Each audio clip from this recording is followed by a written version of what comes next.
All right, you guys, we are live. Welcome to the Killer Author Club. I'm Killer Kara Ruda, along with our team, Killer Heather, Killer Kimberly, and we are going to interview the killer Michele Campbell, who will be telling us all about her fabulous new legal thriller, The Intern. We have tons to talk about, so grab your cocktail, your list of questions for Michele, and sit tight. We'll see you on the flip side. Thought you really loved me, guess I was wrong. Thought you'd never leave me, guess I was dumb. Waited like forever to be your plus one, but I guess you were done. Hello again, everybody. We're back. So I'm Killer Kara Ruda, as I just said, with founding members Killer Kimberly Bell and Heather Gudenkopf. And we're so excited to celebrate Michele's new book tonight in the Clubhouse. The Killers and I started the Killer Author Club so that readers like you can interact with some of the best suspense and thriller authors in the business. Our winter-spring lineup includes superstars like Frida McFadden, Nita Prose, B.A. Paris, Lisa Gardner, and so many more killer authors you don't want to miss. Dates, times, and all that kind of information can be found at killerauthorclub.com. But tonight we're here with Killer Michele to talk about killing of the fictional kind, of course. Make sure to drop your questions and we'll get to as many as we possibly can through the night tonight. And if you're watching this on Facebook or have a Facebook account, check out our public group, Killer Author Club. And if you're a hardcore killer like we are, you'll want to join our members-only Killer Author Clubhouse, where we pick a winner each episode, and there's a lot of other benefits too. We also have a YouTube channel, and you can find us there and any other social media platform that you care to use, and we will be there spending too much time. Anyway, so now, without further ado, Kimberly, would you please officially introduce our killer guest? I would love to. Michele Campbell is a graduate of Harvard College and Stanford Law School and a former federal prosecutor in New York City who specialized in international narcotics and gang cases. I bet she has a lot of stories for us.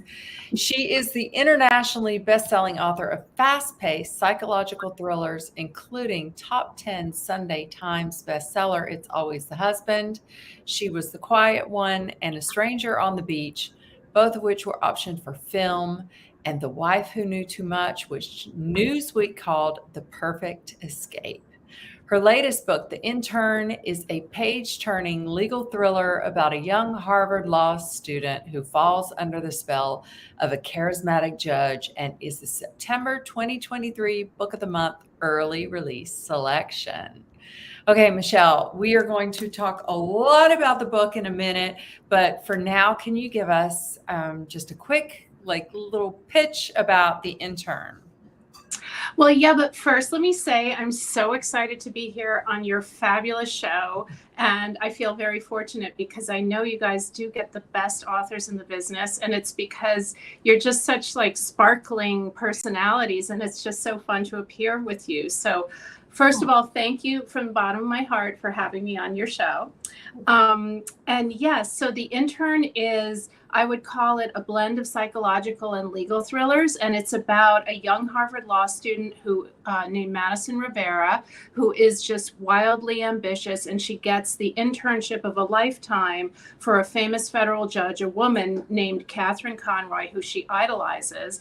But Madison has a terrible secret, which is that her younger brother, Danny, is in trouble with the law. And in fact, he's been arrested on a very serious narcotics case that is in Judge Conroy's court. And so she gets this internship without disclosing this to the judge. Then her brother accuses the judge of being corrupt, and then he goes missing. So in order to figure out what happened to her brother, she essentially has to go undercover in the judge's very dangerous and mysterious world. And it becomes this kind of cat and mouse between these two powerful female characters who don't know whether they're allies or enemies. Loved it. And we have a lot of questions, and we're going to get to them in just a second. But for now, everybody, let's settle in for the killer cocktail of the episode. Heather? That's right. Yes. So, Michele, you have for us tonight the Autumn Pear Sakatini. Can you tell us why you chose this drink to accompany your book?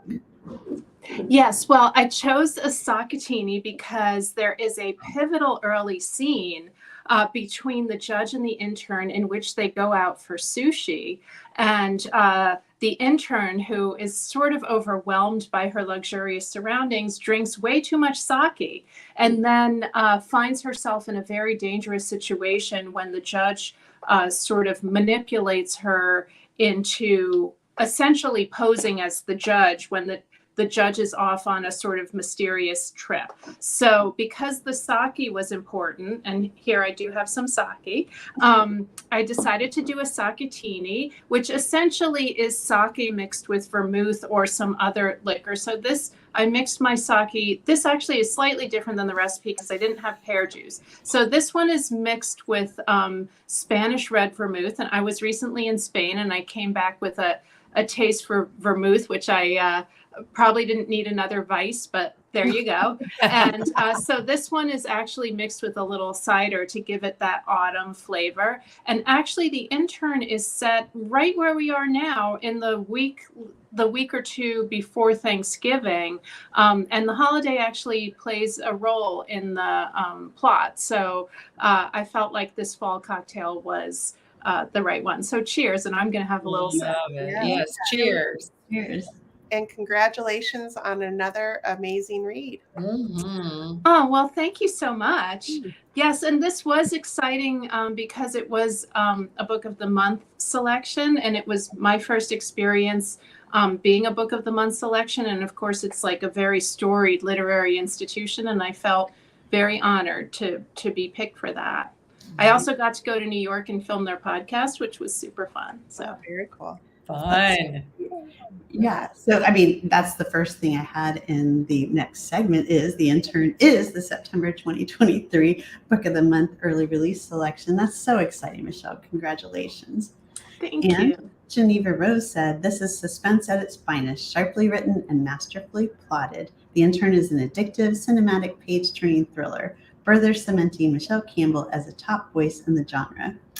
And The Intern had me hooked from page one. It's deftly plotted, fast-moving thriller featuring two brainy, badass women I was rooting for immediately. I know, I love that about it because really, when you're reading legal thrillers, this is an aside, but, you know, like traditionally it's been like guys. I mean, I just love this, you know, I love that. Anyway, that was not in this blurb. No, but that's actually so right. I mean, I actually started in the business writing legal thrillers under a different name like years ago. Oh, wow. And right after when I had little kids and I had to leave the U.S. Attorney's Office, I know so many women who started writing because of that work-motherhood conflict, you know, and it's like, okay, what can I do from home?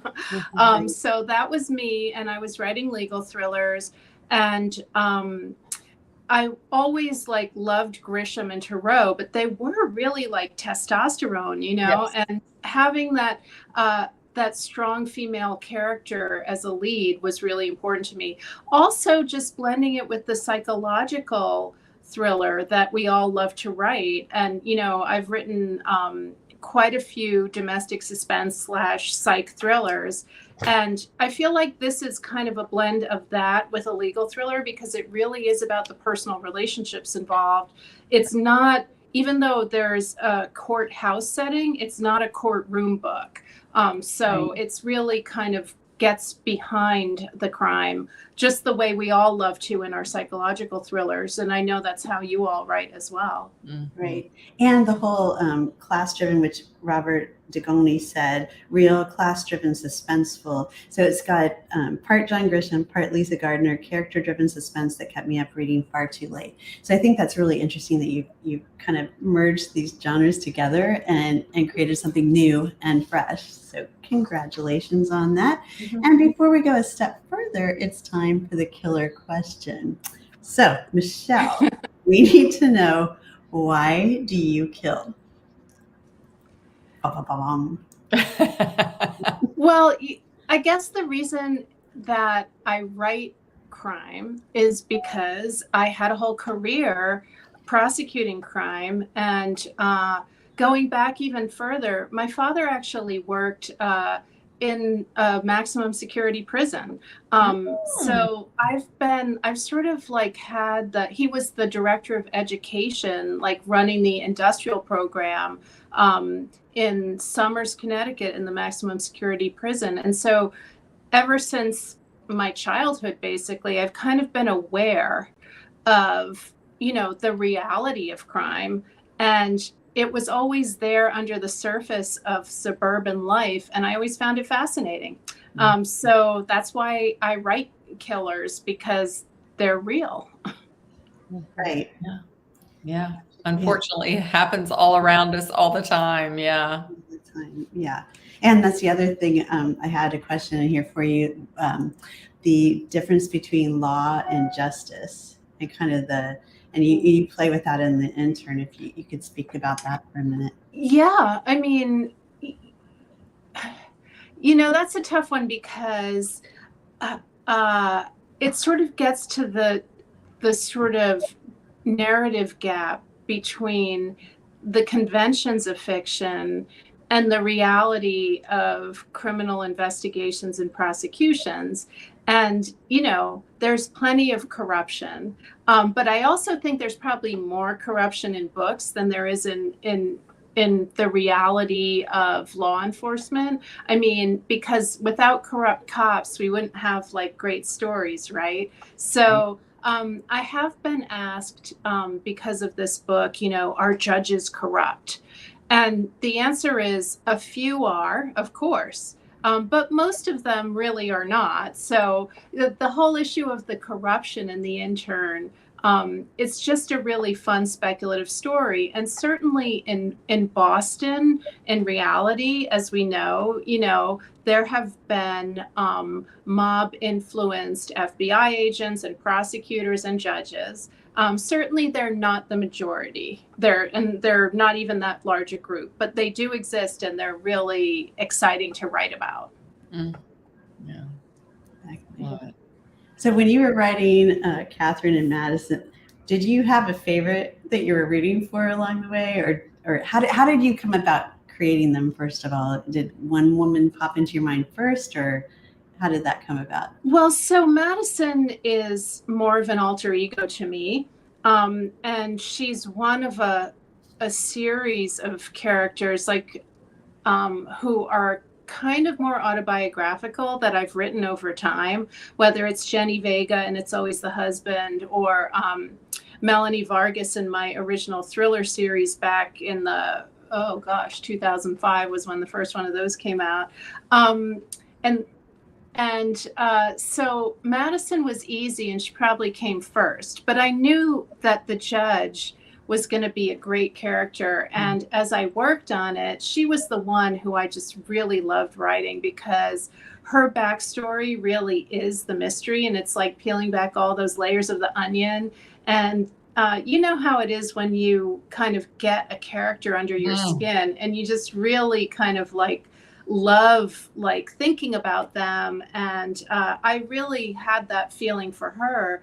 And that's why I think even though she's a very mysterious character, she does have a real emotional center, and Madison is very compelled by her. I think that the thing that's interesting in this book is you take these two women who on the surface seem really different, but in fact they have so much in common, and actually really came from very similar backgrounds, which they only discover over the course of the book unfolding as their relationship develops. But those commonalities really end up playing a role in what happens between them. They're sort of difficult childhoods, their damaged mothers who were really absent, sort of leaving them at the mercy of other forces in their lives.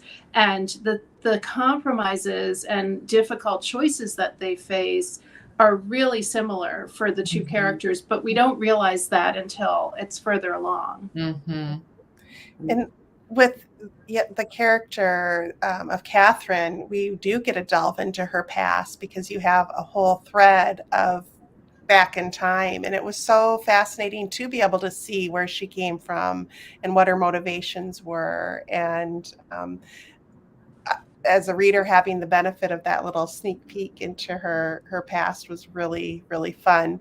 How did you decide on that past for her? Where did that come from?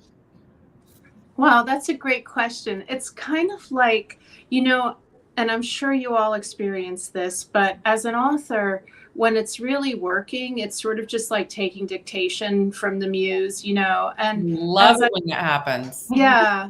And I mean, she's the sort of character who, as I got to know her, I mean, I knew I wanted her to be rooted in Irish Catholic Boston, because, having spent time in law enforcement, there really are so many people from that particular demographic in federal law enforcement, at least, and also in the city of Boston. I mean, there's a line in the book about Boston being an Irish city. And I do think that that's still true to this day. It's a very important subgroup in Boston, even as the city changes and becomes more diverse than it used to be. So I knew that I needed her to be rooted in that segment that was in law enforcement. And as I kind of just got to know her, it just became clearer.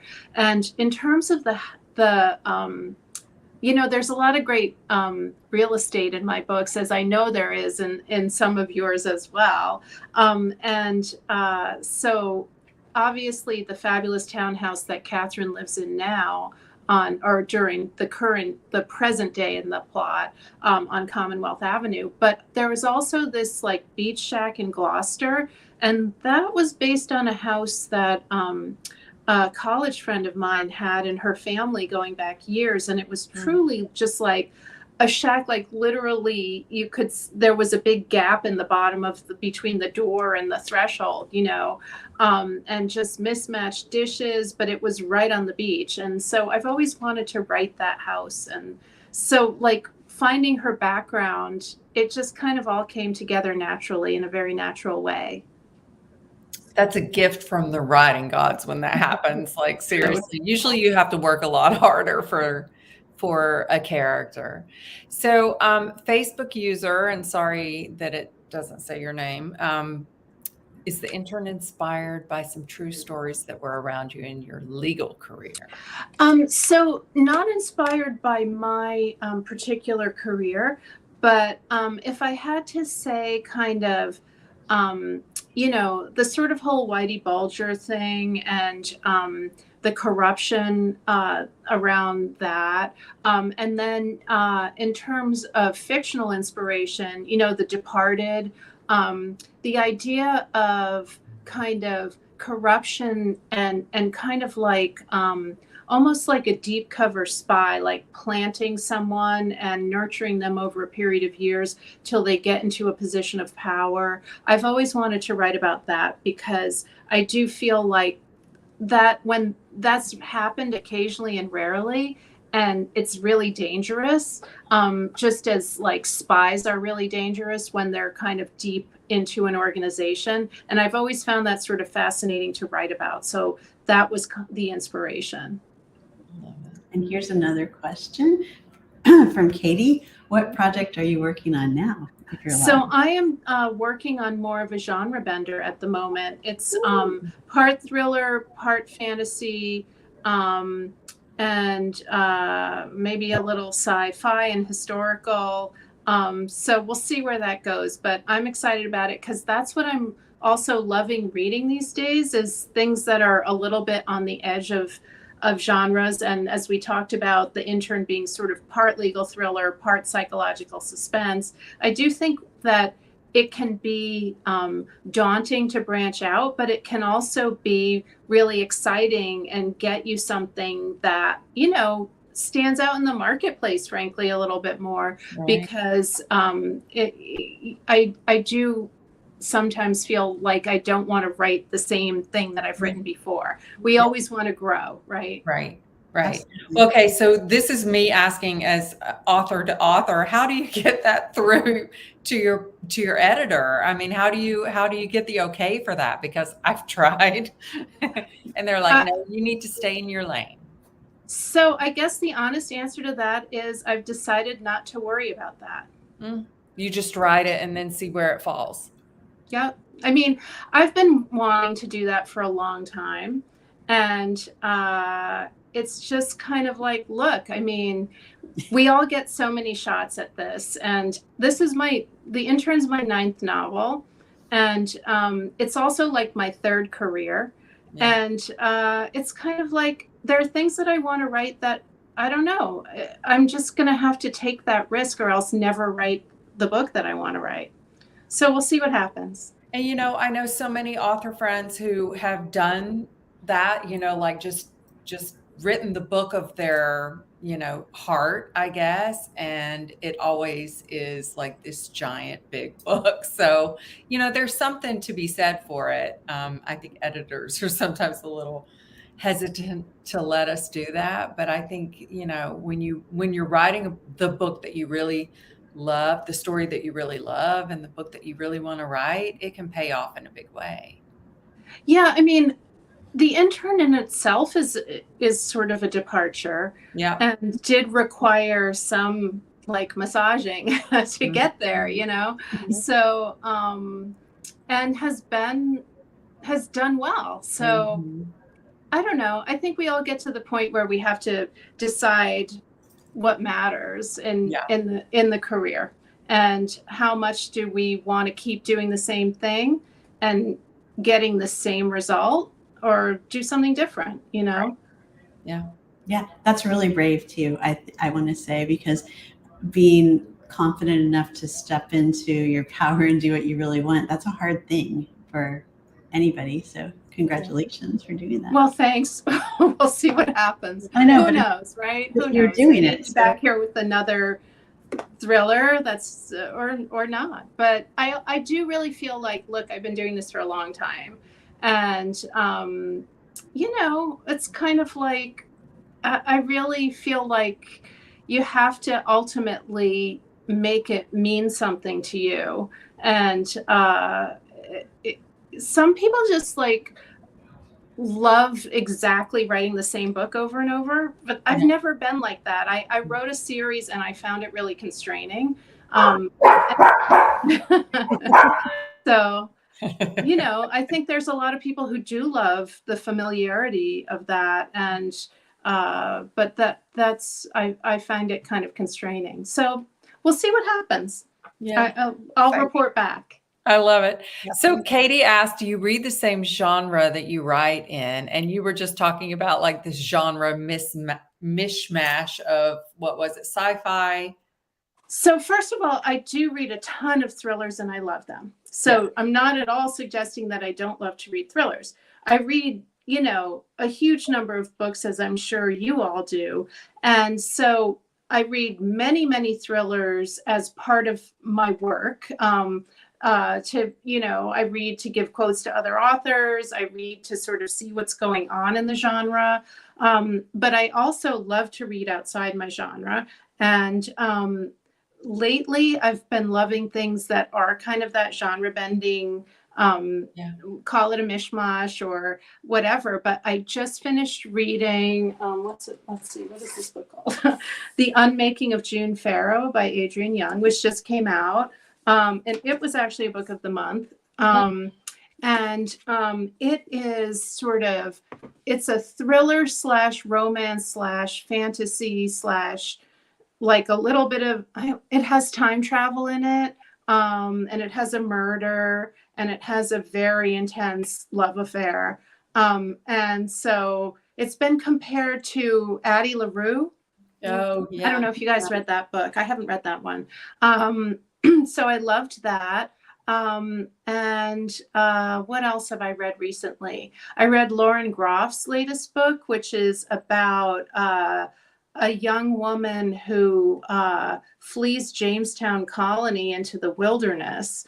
And it was just absolutely surreal and amazing. I mean, that's literary fiction and historical fiction. So yeah, I've been reading all sorts of stuff, and it's exciting. You know, it gets back, like, your true love of reading that you had as a child was all about discovery and new horizons. And so I do love to read across genres, and that is part of what is inspiring me to write something a little bit different. Yeah. Yeah. Great. Love it. All right, Kimberly. I think it is time Yes. for the giveaway. So Mhm. Michelle is giving away 4 copies of the intern tonight. 4, y'all. All you have to do to enter is answer this question about our guest, and we will choose a winner from all the correct answers. Bonus points for joining the Killer Author Clubhouse on Facebook or subscribing to our YouTube channel. So the question is, Michelle had a job doing what in New York City? What could it be? What could it be? Put your answer in the comments, and we will come back tomorrow around this time and choose a winner. Yes. And yeah, four winners. And so, yes, the Killers love independent booksellers, and we support them in all the different ways that we can. And that's why we've partnered with bookshop.org and have our very own Killer Author Club store there on their website. So come check us out. You can find the books that we've featured over the last couple of years, as well as some fun lists. So make sure you take a look at that. And we know that, Michelle, that you chose one of your favorite indies. We have the Norwich Bookstore. Can you tell us a little bit more about why you chose Norwich? Well, that actually is so. Norwich, Vermont, and Hanover, New Hampshire are like twin little towns. They actually share a school district. And so Norwich is right across the river. And it's where I've done a bunch of events. And I just did a really fun event there with Sarah Stewart Taylor, who is an author friend of mine locally and writes wonderful mysteries. And it's just in a little white clapboard house in a sweet little Vermont town. And it's a great little bookstore. Wonderful. So we will make sure to put the link to Norwich. Done. It's in there. And so everybody can run and click on that link and purchase Michelle's book from the Norwich. So, so congratulations on another great read, Michelle. And I think we have something special coming up here, don't we, Kara? We have CAC Celebrates. Killer Author Club celebrates. We do. And should I go now? Okay, there we go. We have a scary graphic. Okay, so there we go. Cue the scary graphic. As much as we'd love to invite every amazing killer author to be featured on our shows, there are so many, and we only have 3 of us, and we like to sleep and see our families. But we can't, and our dogs. Sorry about the dogs. We can't let this evening go by without celebrating a very special release, Johnny Be Good by Keisha C. Willie, out now. Johnny be good. That's what his mother always told him. Johnny's all grown up now, but he's still being good. He's so good that he's almost invisible, which is a very good thing indeed for a hunter. Scary. Okay, none of the women he meets realizes there's another not so good side to Johnny until it's too late. Okay, I'm like scared already. Then he meets Samantha. She sees him for what he is, turning his world upside down. The fact that he has a penchant for slicing and dicing young women doesn't seem to bother her at all. Why should it? She has just killed her date. Now that they have each other, what else is there for them to do but take a road trip? Okay, so we have 3 copies up for giveaway of Johnny Be Good. So if you would like to win a copy, it sounds really scary, so you have to be tough. Drop a comment in the post and say, I would love to read Johnny Be Good, and we will have a pick from those comments. Thanks, guys. Love it. Okay, so membership has its privileges. Every episode, we choose a name from the Killer Author Club Clubhouse hat to win a piece of swag. We have t-shirts, mugs, candles, totes, hats, all of which can be found at killerauthorclub.com. Tonight's winner is Carrie Calic. Am I saying that right? I hope so. If not, I'm very sorry, but we will make it good with a piece of swag if you send your address to one of the killers, and we will take care of it on our end. Congrats. Yes. And I think we've come to that time in the show where we bestow upon our guest a very special award. So, Michelle, you have survived the Killer Author Club. So you Yeah. can take this little badge and hang it on your wall with all I your. love it. Thank you. Yeah. Oh, it wasn't too tough, guys. There were a few questions where I was like, but you guys went pretty easy on me, I feel. So thank you. It was so fun. You did we're so great. glad It was you're here. so much fun, and congratulations on another amazing read. Yeah. And we can't Thank wait to have you. you back for your next genre bending novel. How's that? There we go. All right, you guys. And that does it for tonight's episode. Thanks to everyone for tuning in, and thanks, Michele, for being here. We are back in 2 weeks with the one, the only fabulous Jennifer McMahon. She'll be joining us right here in the Killer Author Club on November 28th, I think. Yeah, at 9 p.m. to talk about her new book, My Darling Girl, and to give away some copies. For times, full schedule, past episodes, recipes, and merch, surf to thekillerauthorclub.com. And thanks to everybody for tuning in. Have a great night. I guess I'm a killer, threw our love into the river. Heard you saying I'm the worst thing